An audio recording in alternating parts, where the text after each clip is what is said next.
Get your free copy of the complete tutorial at www.teachucomp.com/free. When you open a new document, the insertion point cursor appears in the upper left corner of the document.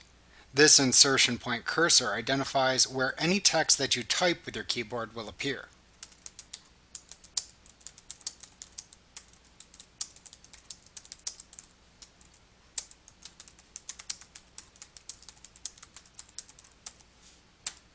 When you want to insert a new line or end a paragraph, press the Enter key on your keyboard.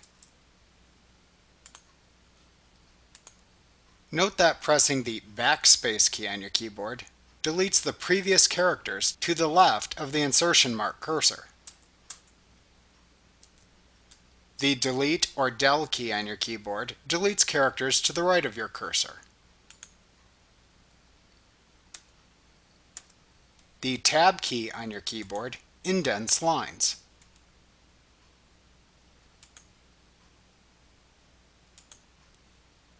In Word, text wraps automatically when it comes to the end of a line. You do not need to press the Enter key at the end of a line.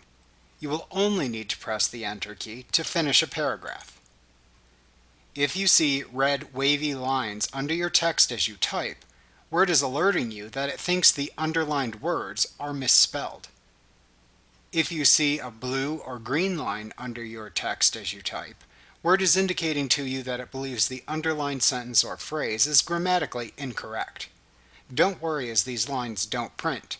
This is simply the spelling and grammar checker at work. You will learn more about this feature later.